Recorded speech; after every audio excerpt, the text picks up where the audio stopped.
It's done. Connor McDavid! It's not real! The goal of the year, Panarin! part of the past. The celebrations, forgotten. The history, Vegas Golden Knights! history. We're back to a blank slate. Clean ice. All that matters now is what happens next. The Stanley Cup playoffs. Eastern Conference Final begins Wednesday. At Bet365, we don't do ordinary. We believe that every sport should be epic. Every home run, every hit, every inning, every play. From the moments that are legendary to the ones that fly under the radar. See for yourself when you sign up today and get $150 in bonus bets when you bet just $5. Whatever the sport, whatever the moment, it's never ordinary at Bet365. 21 plus only. Must be physically located in Virginia. Gambling problem? Call 1-800-GAMBLER. Terms and conditions apply. At Bet365, we don't do ordinary. We believe that every sport should be epic. Every home run, every hit, every inning, every play. From the moments that are legendary to the ones that fly under the radar. See for yourself when you sign up today and get $150 in bonus bets when you bet just $5. Whatever the sport, whatever the moment, it's never ordinary at Bet365. 21 plus only. Must be physically located in Virginia. Gambling problem? Call 1-800-GAMBLER. Terms and conditions apply.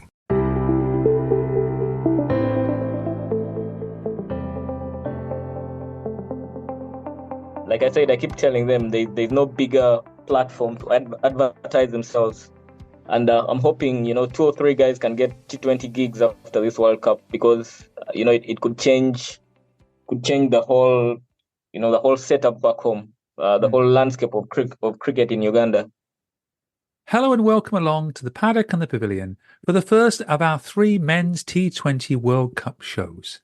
That first clip was from Brian Masaba, the captain of Uganda, talking about the difference qualifying for their first World Cup could make to his country and the players.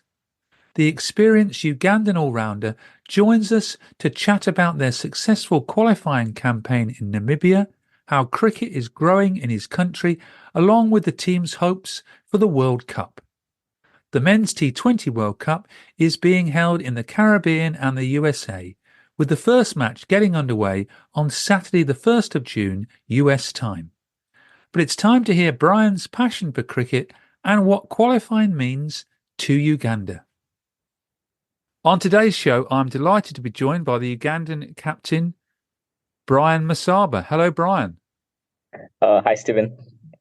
Well, thanks very much for joining me on the Paddock and the Pavilion. Many listeners might not know that Uganda have qualified for the Men's T20 World Cup in the USA and the Caribbean, which starts on the 2nd of June. And to start with, Brian, I wanted to know how excited you are at the prospect of playing against the best men's T20 players in the world at the beginning of June. Stephen, I'll tell you now, we're pretty excited, very, very excited. It's the first time for us, as you know. And there's a bit of excitement in the country. It's not very often that a team from Uganda qualifies for a World Cup in any sport. So, it's a huge thing here. And, we can't wait to go out there and show the rest of the world what Ugandan cricket is all about. So, we're very excited to get going. Yeah, you were the 20th and last of the teams to qualify for the World Cup. And you're in a group with the West Indies, New Zealand, Afghanistan and Papua New Guinea. And you're based in Guyana and Trinidad and Tobago. But before we talk about the World Cup and how you qualified for the World Cup, I just wanted to ask about your own story. How did you first get involved in cricket? Yeah, well, football is big in Uganda, and almost every little kid across the country is introduced to football, very, very early in their lives. So, I grew up playing football. My dad was a footballer. So, it was always football for me until I joined high school. That's when I saw cricket for the first time, because the first few friends I made had played a version of mini cricket at junior school. So they introduced me to the game, and it had a bit more opportunities to get out of school over the weekends and go and play some cricket. So it was very enticing in that regard. And I just went on from there. Joined the Uganda under-17 side. I got selected out of school and then played for the under-19, captained at under-19 level as well, and then just went on from there. So it was always about the appeal of the game for me. It challenged me mentally a bit more than football did, and obviously it came with a bit more opportunities. So that's how I ended up playing cricket. Did you have any cricketing heroes when you were growing up?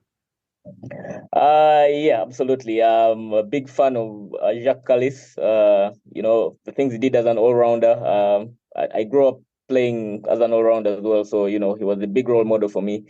But later in my years, I've come to admire Stephen Fleming from New Zealand. His captaincy style and the things he was able to do to achieve with what many called an average team back then. What the Black Caps were able to achieve with the resources that they had. It resonates with me because coming from a small cricketing nation as well. I sort of admired what the Black Caps are able to do with the limited resources that they do have. And him being a very successful leader, when did you become captain of the Ugandan team? I captained. I took on the captaincy late 2019. And is that something you really enjoy, being captain? Yeah. Well, initially it's not something I thought I would enjoy doing. I didn't think I would perform the role for a long period of time, but having captain at under-19 as well, there was obviously a very specific plan, for me to go on and captain the senior team as well. And I was given a lot of opportunities as a youngster. I was a vice captain for a long time, just learning the ropes from the captain before me. So, a lot of other people saw the potential for leadership in me, maybe more than I did myself. But I've come to enjoy the challenge. I've come to love it. I believe it's a job that you're continuously learning on. You learn something new every day with different challenges. So, I've enjoyed the ride, and I must say I'm happy with how far the team has come over the last couple of years. Coming up later in the show, discover the Ugandan team's love for dancing. Don't forget, if you do like the show, please give us a rating and review. And subscribe to the Paddock and the Pavilion. Let's get back to Brian and the story of qualifying for their first World Cup, where Uganda beat a test-playing nation. Well, you've now played 59 T20s for Uganda, and you've played 16 List A matches. And I wanted to ask you then about the qualifying stages in Namibia. What were your hopes when you arrived there? Because you were pitched in against test-playing nations Zimbabwe and Namibia. So were you hopeful of having a chance of qualifying? Yeah, absolutely. It's an interesting story because our former coach Lawrence Matlani, when he came to Uganda 2020, he gathered us as a group and told us, "Look, guys, I see you guys playing at the 2024 World Cup. We're going to start a process now, and if we stay true to it and do certain things, I firmly believe we could be at the 2024 World Cup." And not many people believed him, including ourselves, because it just seemed so far away for us at that point. But going to the qualifier, I believe we'd prepared well as a team. So in our minds, we knew we could actually qualify for World Cup. We just knew we needed to beat either one or both of Namibia and Zimbabwe, and we had a big chance to get there. And when we got one over Zimbabwe, I believe that's when the tide turned for us. And at that point, we knew that if we kept it simple and didn't let the pressure get to us, then we would be at the World Cup. So yes, going into that tournament, everyone believed that we had a big chance to make it to a World Cup for the first time. You started off with a win against Tanzania, 8 wickets. Then you played Namibia, losing by 6 wickets. Now they're a strong outfit. I mean, most people now in the UK have heard of David Visa. He's playing all around the world in franchise cricket, and he got 4 for 17 in that second game. Namibia are a strong side. Oh yes, they are a very good side. I mean the things they've been able to do over the last 4 or 5 years have been very consistent. But it's helped us that we've played against them a couple of times over the last few years. We have an MOU with them where we try and play each other at least once a year. So they've also been really helpful in our journey. We knew they were at that time they were a better side than us. They obviously have a lot of players that are exposed to a higher level of cricket than we do. So they were a good team to measure ourselves against.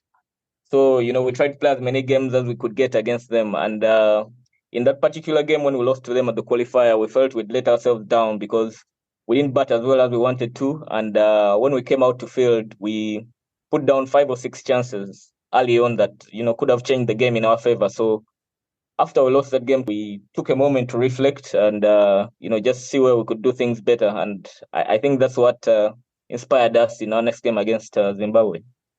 Yeah, you next game against Zimbabwe, who batted first, got 136.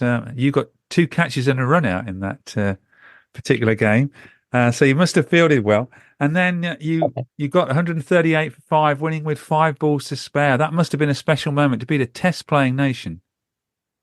Yes, it was. It was, it was extremely special, very emotional for a lot of us because, like you said, it was the first time for us to beat Zimbabwe in any format, I believe, and beating a Test-playing nation for a country like us, that was a huge thing. But in the bigger context of things, it got us right back into the tournament. At that point, we knew we were halfway there. We just needed to get through the next few games and just make sure we got the job done. But yes, a very, very special moment for us. Very special for me, especially, leading the team out there in that game and, overcoming the odds that we did to actually win that game. Very special for me. Must have given a lot of belief to the team when you can beat a team like Zimbabwe, who are actually still ranked number 12. I looked up in the ICC rankings for T20 cricket. Yeah, absolutely. I think it just goes to show you that cricket is a kind of game where if you show up on the day, you can actually get the result. It doesn't matter who you're playing. And yes, it gave us a lot of belief, for the rest of the tournament, but also, for this World Cup because Zimbabwe Test playing nation and Namibia have done it before. They've gone to the World Cup and won a couple of games. So we believe. If we go out there and play good cricket, then we stand a good chance to pull off a result. Well, Zimbabwe in the last T20 World Cup, which they did play, and they beat Pakistan in that competition. Yeah, true, absolutely. You then won the next 3 games. You beat Nigeria by 9 wickets, Kenya by 33 runs, Rwanda by 9 wickets. A game where you bowled well, 4 overs, 2 for 10. What I did love then was, which I've seen on video, is the dance after the match. Yeah, we're very happy country generally. We do love our music and we love to dance, and I think it's a theme you'll see recurring a lot over the years. And not just with cricket. Generally as a country, we love our music and we love to dance. We're generally very happy people, and I hope we can carry a bit of that with us to the West Indies. We would love to show that part of our culture to the rest of the world. And I think the people that have come to Uganda and visited can testify that, we are a very peaceful and fun-loving country, very accommodating and very welcoming. So, want to show a bit of that at the World Cup as well. So hopefully the lads can come up with a jig or two to show the rest of the world. Yeah, listeners should check out the dance which I found on our Facebook feed. Has a dance got a name? The song has got a name. It's called a Chibobo. It's basically it's a rhyme we learn as kids. It's taught in junior school, and it's one of our traditional rhymes that are taught to kids. It's basically a very joyful thing, and I'm glad that the team adopted it as one of our own, and were able to show that to the world. How much has qualifying made a difference to cricket, both men and women, in Uganda? It's been huge for us. I believe it's set a good foundation that we should be able to build upon.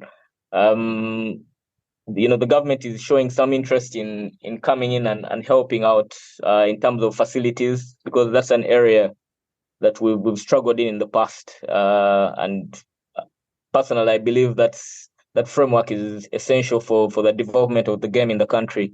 There's been a lot of interest from schools that previously didn't play cricket. After our qualification, now they're asking how they can take up the game. So hopefully we'll see the game spread a bit more in the country.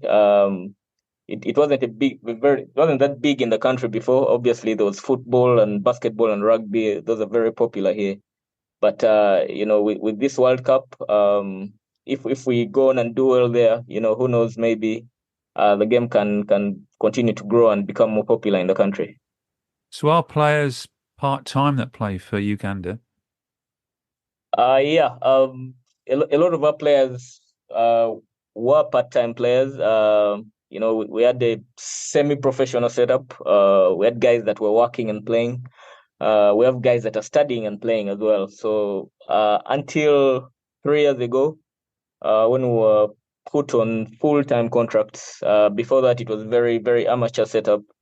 So that's why I say it's such a huge thing for us, making it to a World Cup, because the hurdles we've had to overcome as a country, just to make it here, have been huge. So that's what makes it even bigger for us. But over the last 3 years, there's been some sort of consistency from the association in terms of contracting guys full time, and I believe that played a big part in helping us become a better team and ultimately qualify for a World Cup.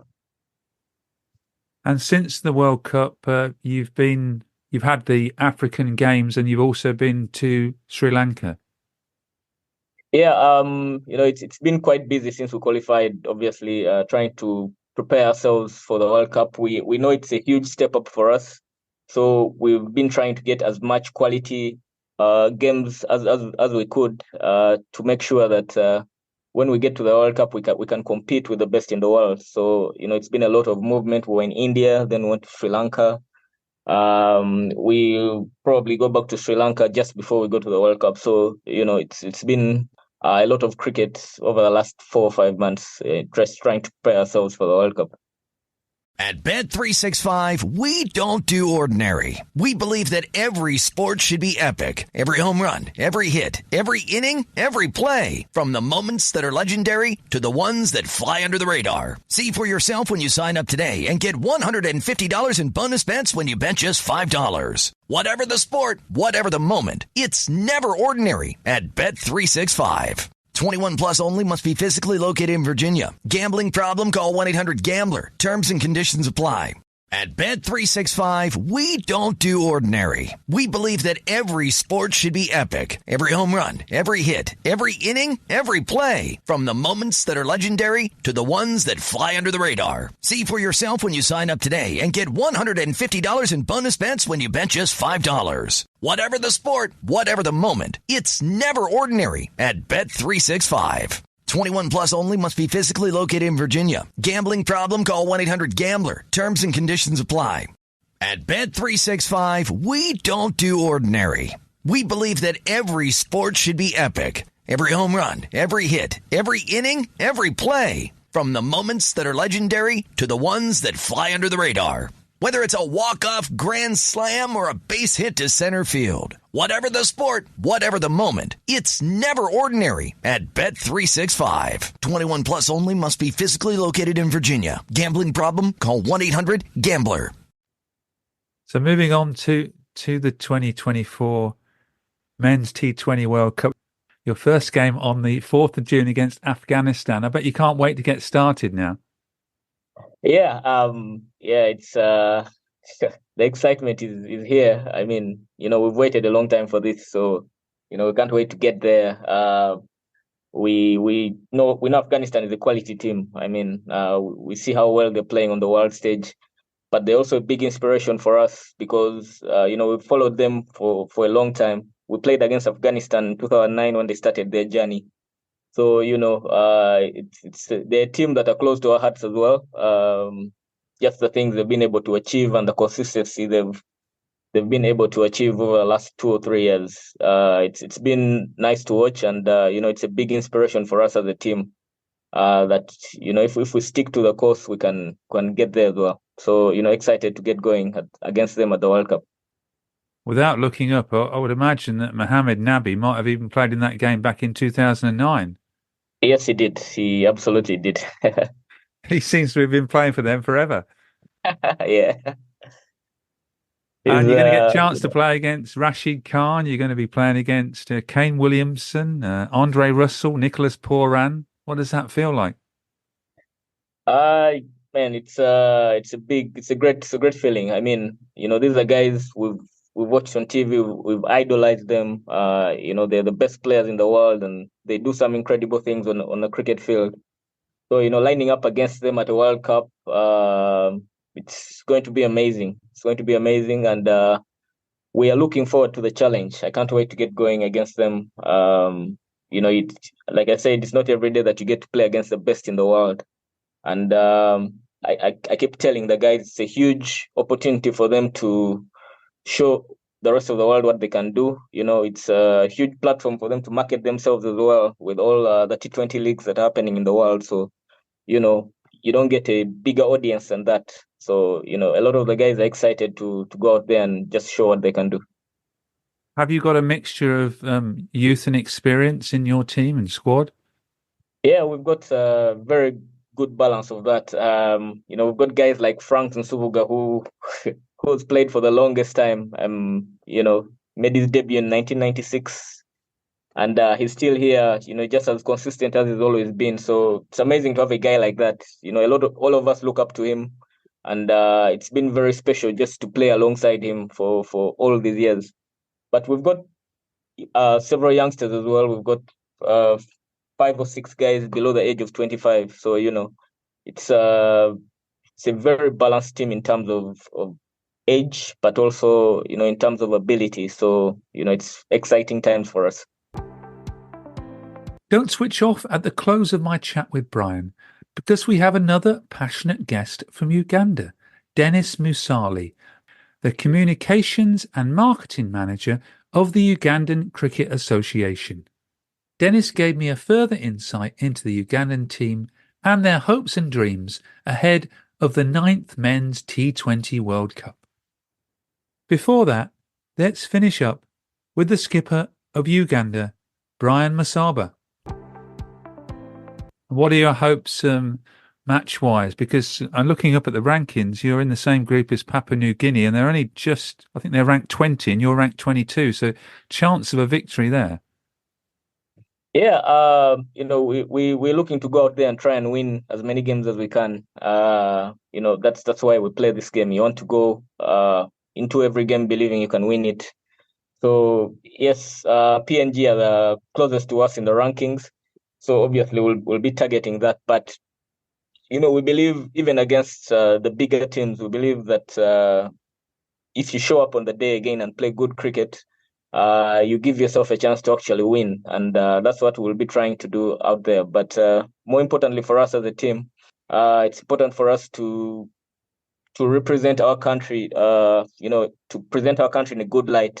We understand that we're ambassadors for the game now, and a lot of eyes will be watching to see what Uganda has to offer. So it's very important for us to play well and just show the world that the country called Uganda, and we actually play cricket. Yeah, hopefully back home in Uganda, lots of people will be watching the games on TV.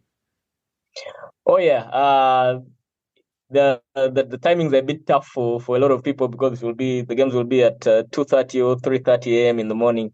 But trust me, a lot of the guys will be up at that time to follow. We have a very passionate group of fans There's a big contingent that will travel with the team to the West Indies to support. And even back home, a lot of people will definitely be up late into the night to watch those games. Well, that was my next question. Have you got any supporters following the Cranes, as you're called?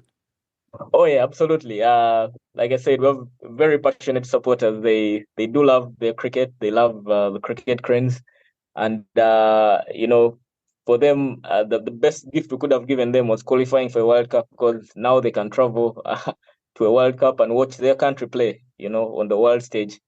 So, they are probably even more excited than we are about it. So, just look forward to seeing a bunch of Ugandans that in the West Indies supporting the team. Well, the very best of luck to you, Brian. Thank you very much for joining me on the Paddock and the Pavilion podcast. And I'll look out for you and the dancing, hopefully, in Guyana and Trinidad and Tobago, where you're playing at the Brian Lara Stadium, aren't you? Yes, sir. Thanks for having me, Stephen. It's been an absolute pleasure to be here. And, hopefully we can see you at the World Cup, hopefully. And I'll carry an extra Ugandan shirt for you. Thank you very much. Cheers. As a fan and someone working for Ugandan cricket, this must be a dream come true to see Uganda play in a World Cup. Definitely, it's a dream come true. We have been waiting for 25 years since we became an associate country. We played our first ICC event in 2001, and the strides we've made between then and now for us to be able to get to the World Cup. There's been a lot of talented players that we've seen throughout these different generations, but ultimately the group that has taken us to the World Cup is also very special. So it's a dream come true, not just for the fans. And I think that's a message that we always wanted to put across, especially when we're able to get over the line, that for us to get here wasn't just being done by the 15 guys who were able to go to Namibia and do it. It's been work put in over different generations, the guys who came before us, the guys in between, the guys who are there now. So it's been a very long process for us to get here and be able to play at the World Cup.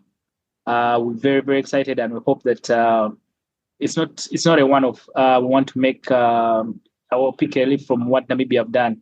They're going to the World Cup for the third time in a row. So we're hoping that for us as well, this is not just a one-off. This is something that can inspire those that want to play cricket, those that are still playing now and they are very actively involved. And then so that we are regulars at the World Cup. We're fortunate enough that the T20 World Cup comes around every after 2 years.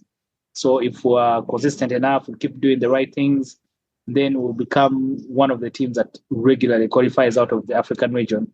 Now that the qualification process is also a bit more specific. So, you need to beat so and so, and then you'll be at the World Cup. So we hope that this is not just a one-off, but something that we can be able to sustain. And as we continue to grow the game as Uganda cricket, we can use this as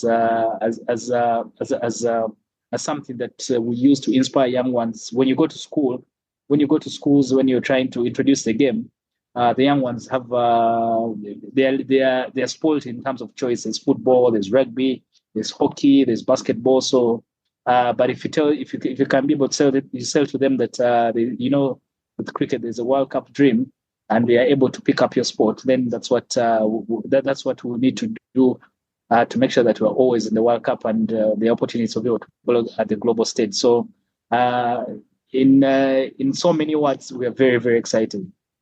I can tell how enthusiastic you are there, Denis. Namibia have won matches before at a T20 World Cup. What do you think are Uganda's prospects? You're in a group with Afghanistan, the host West Indies, New Zealand and Papua New Guinea. To be honest, Papua New Guinea, we played them before. We will play them in the global qualifiers in Zimbabwe in 2022. We ran them very close. They were able to win that game, but I think we did very well. It will be the first time, not the first time anyway, but it will be the first time we're playing New Zealand, West Indies, and Afghanistan, all who are, powerhouses in T20 cricket especially. So, I mean, there's nothing to lose for us, but there's everything to gain. And the preparations that the boys are putting over the last 6 months since we learned that we're going to be at the World Cup was to ensure that when we run out, when the boys are running out on the field, they're willing to to give 100 and put their best foot forward. So I mean, as long as it will take care of our processes, the result will take care of itself. So who knows? We might be able to win. No one gave us a chance when we played Zimbabwe at the global qualifiers.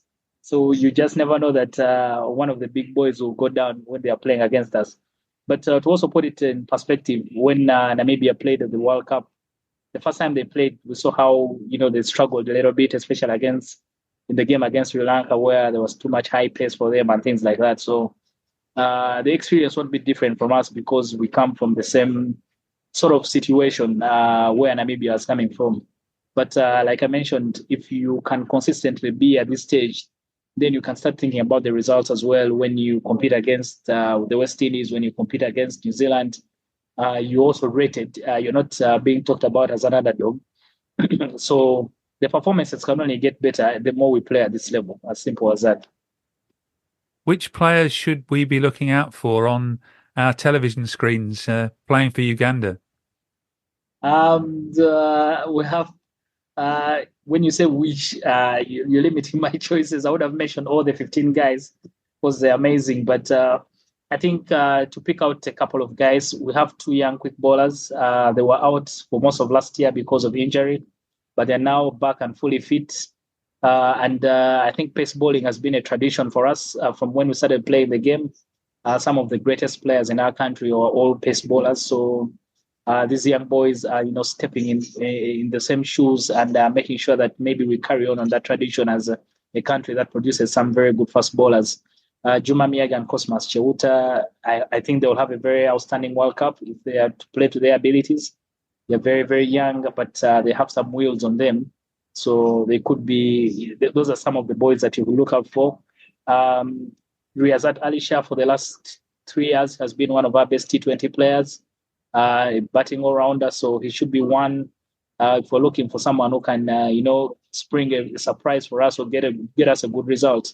If he's able to get stuck in there and trust his skill, then he should give us something very good. But there are guys in the team who've been there for a very long time. And they've also ensured that there's a very good balance between the young, the new, and the old.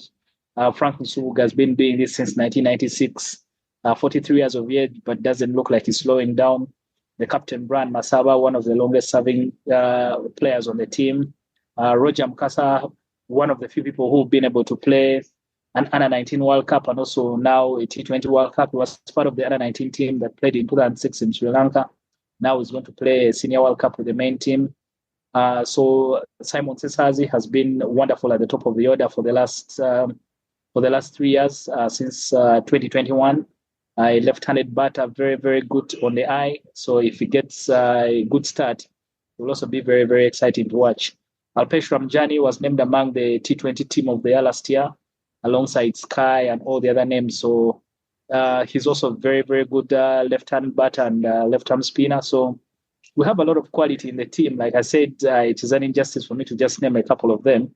But I think the whole unit has been together for a very good time. And they work together. Dinesh Nakrani, left-arm bowler, very, very dangerous against, I don't want to give her team tactics, but very, very dangerous against the spinners, especially in the mid-overs, and also, very good at the back end in those back overs with the ball. Bilal Hassan, who should be leading our attack with the young ones as well. So we have quite some talent going throughout the whole team. And for me, I trust the unit to make sure that they represent us very well. Well, lots of names for our listeners to think about there. As this podcast's main guest is Brian Masaba, what are his qualities as a cricketer and a leader? I think Brian has led a very good group of players, and sometimes in very difficult moments. He's been able to stand up for the guys when he has to, but he also doesn't miss his words when he has to, give a tough word to any of the guys who's not giving 100%. So he's been you'd like to call it one who's made sacrifices for the team and also make sure that they get this far. He has been around for a very, very, very. He had to transform himself ideally for him to be able to, he can be able to fit into the team, and he has the right set of skill and have the right set of skills to play T20 cricket. Brian used to be a very good medium pacer when he was still playing a lot of junior cricket. But I think he realized that maybe that won't be able to, to give him the longevity he would want when he's playing international cricket. So he transformed himself into a leg spinner and also a reliable mid-order batter. So as a player himself, first of all, is very, very skilled. He knows when to back himself when the team is required of him. Sometimes he has the resources to make sure that they get the job done. But most of the times when it has come down to him, he's been able to stand up in those moments. So I think, and for him, I think this should be a fine moment for him. There have been some great Ugandan captains, but none of them has ever taken us to the World Cup, and it's going to be him to take us to the World Cup. So this should be a real moment for him, and we hope that he can make the most of the opportunity with the rest of the guys. Give that tough, talk in the middle of the hurdle before you run on, just to make sure that everyone is switched on and is focusing on the bigger goal, which is to make sure that they make all the Ugandans very proud. Finally, Denis, putting your neutral hat on, who are your winners for the T20 World Cup, men's T20 World Cup on Saturday, the 29th of June? I want to say Uganda. I think first I will say Uganda. I said neutral, yeah. But really, realistically speaking, West Indies World Cup, the last time it came around, I think West Indies won it themselves. They beat England in 2016 in that, do not forget, remember the name final. We've forgotten that. We've forgotten that over here. My apologies, Steve. I know maybe that still hurts a little bit for you. But I think in terms of, given how the teams, let's take it on IPL form and which players will come into the tournament in form. I think Australia are one of the teams that will be putting their hand up throughout there. I won't count out the host West Indies. I think they have some fine T20 talent. I want to go with India. I think it's about time that they won something on the big stage. So it's India for you? Yeah, it's India for me. Sports Social Podcast Network. At Bet365, we don't do ordinary. We believe that every sport should be epic. Every home run, every hit, every inning, every play. From the moments that are legendary to the ones that fly under the radar. See for yourself when you sign up today and get $150 in bonus bets when you bet just $5. Whatever the sport, whatever the moment, it's never ordinary at Bet365. 21 plus only. Must be physically located in Virginia. Gambling problem? Call 1-800-GAMBLER. Terms and conditions apply.